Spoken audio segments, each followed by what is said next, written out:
Dalam Ar-Rahiqul Makhtum, Syekh Sofiyur Rahman Al-Mubarakfuri mengisahkan bahwa sebelum Umar bin Khattab benar-benar masuk Islam dan mengikrarkan syahadat di hadapan Rasulullah Sallallahu Alaihi Wasallam, telah tertanam benih-benih Islam di dalam hati Umar bin Khattab.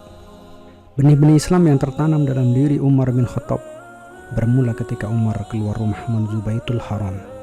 Setelah tiba di Baitul Haram, dia membuka kain penutup Ka'bah. Tak disangkanya, Umar melihat Nabi Muhammad SAW sedang mengerjakan sholat. Saat itu beliau SAW membaca surat Al-Haqqah. Tanpa disadari, Umar merasa takjub dengan bacaan tersebut. Hingga Umar kemudian membatin, "Demi Allah, ini pasti ucapan seorang penyair," seperti yang dikatakan orang-orang Quraisy. Rasulullah SAW membaca, "Innahu laqawlu rasulin karim, wa ma huwa biqawli syair, qalilan ma tu'minun." Sesungguhnya Al-Quran itu benar-benar wahyu yang diturunkan kepada Rasul yang mulia, dan Al-Quran bukanlah perkataan seorang penyair. Sedikit sekali kamu beriman kepadanya. Mendengar itu, Umar membatin kembali, kalau begitu pasti ucapan tukang tenun. Kemudian Rasulullah SAW membaca, "Wala biqauli kahin, qalilan ma tadhakkarun, tanzilun min rabbil alamin." Dan bukan pula perkataan tukang tenung, sedikit sekali kamu mengambil pelajaran darinya. Al-Quran adalah wahyu yang diturunkan dari Allah, Rabb seluruh alam. Dikarenakan hati Umar yang masih terselubungi kejahiliahan dan fanatisme terhadap agama leluhurnya, maka hati Umar tetap keras membatu dan memusuhi Islam. Dia mengabaikan kata hatinya. Hingga puncaknya, suatu hari Umar keluar rumah sambil menghunus pedang. Dia ingin mencari Rasulullah dan hendak membunuhnya. Saat Umar berjalan dengan penuh kemarahan dan kebencian, dia berpapasan dengan seorang laki-laki yang dalam riwayat Ibnu Ishaq, laki-laki tersebut adalah Abdullah An-Naham Al-Adawi. Laki-laki tersebut memberitahukan bahwa Fatimah bintu Khattab, adik perempuan Umar, beserta suaminya telah masuk Islam. Kaget mendengar berita itu, Umar pun berputar arah. Dengan terburu-buru Umar bin Khattab menuju rumah adik perempuannya, Fatimah. Sedangkan di rumah Fatimah, adik Umar bin Khattab, dia dan suaminya sedang menyimak Khabbab bin Al-Ard yang membaca surat Thaha. Tatkala Khabbab membacakan surat Thaha di hadapan Fatimah dan suaminya, tiba-tiba dia mendengar suara Umar di balik pintu. Sehingga dengan cepat Khabbab menyingkir ke ruang belakang untuk bersembunyi. Fatimah pun tak tinggal diam. Dia segera menyembunyikan lembaran-lembaran yang berisi ayat-ayat Al-Quran tersebut. Dengan suara keras, Umar berkata, "Suara apa yang kudengar dari kalian tadi?" "Hanya obrolan kami saja," jawab Fatimah dan suaminya. "Saya menduga kalian sudah keluar dari agama nenek moyang," kata Umar. "Apa pendapatmu jika kebenaran ada dalam agama selain agamamu?" tanya adik iparnya. Seketika itu, Umar langsung mendorong dengan keras adik iparnya hingga terjatuh, kemudian menginjaknya.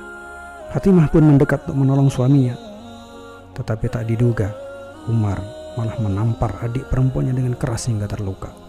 Spontan Fatimah berteriak kepada Umar, "Wahai Umar, jika memang kebenaran itu ada dalam selain agamamu, maka bersaksilah bahwa tiada ilah selain Allah, dan bersaksilah bahwa Muhammad adalah Rasul Allah." Umar pun terdiam. Melihat darah yang menetes dari wajah adiknya, Umar pun merasa malu dan menyesal telah melukai adiknya. Dengan suara rendah Umar berkata, "Berikan kitab yang kalian baca tadi." Fatimah menjawab, "Tidak, kitab ini hanya boleh disentuh oleh orang yang dalam keadaan suci. Mandilah jika kamu mau." Umar pun menuruti permintaan adiknya. Selesai mandi, Umar memegang lembaran kitab tersebut dan mulai membacanya. "Bismillahirrahmanirrahim. Sungguh nama-nama yang bagus dan suci," kata Umar. Umar pun melanjutkan membaca kitab tersebut, Thaha, hingga sampailah pada ayat, "Innani anallahu la ilaha illa ana fa'budni wa aqimis sholata li dzikri. Sesungguhnya aku ini adalah Allah, tidak ada Rob yang hak selain aku, maka sembahlah aku dan dirikanlah sholat untuk mengingatku. Umar pun berhenti membaca, kemudian berkata, alangkah indah dan mulianya kalam ini. Tunjukkan padaku di mana Muhammad sekarang berada. Tiba-tiba Khobab muncul dari bagian belakang rumah dan berkata, terimalah kabar gembira ini wahai Umar, karena aku benar-benar berharap agar doa Rasulullah jatuh kepadamu. Rasulullah SAW pernah berdoa, ya Allah, muliakanlah Islam dengan salah seorang dari dua orang yang lebih engkau cintai, Umar bin Khattab atau Abu Jahal bin Hisham. Saat ini Rasulullah SAW sedang berada di satu rumah di kaki bukit Sofa. Umar pun bergegas menuju tempat yang ditunjukkan oleh Khobab, dan sesampainya di depan pintu rumah yang dia maksud, Umar mengotok-otok pintu. Dari dalam rumah, seseorang melihat dari celah-celah pintu dan melihat sosok Umar bin Khattab berada di balik pintu tersebut dengan membawa pedangnya. Setelah memberitahu Rasulullah, orang-orang yang berada di dalam rumah tersebut berkumpul dalam satu ruang. Ada apa kalian ini? Tanya Hamzah. Di luar ada Umar, jawab mereka. Umar? Buka saja pintunya. Jika dia datang dengan maksud baik, maka kita akan memberikannya. Jika dia datang dengan maksud buruk, saya akan membunuhnya dengan pedangnya sendiri, kata Hamzah. Kemudian Rasulullah meminta Hamzah untuk menghampiri Umar. Setelah membuka pintu, Hamzah membawa Umar bertemu Rasulullah.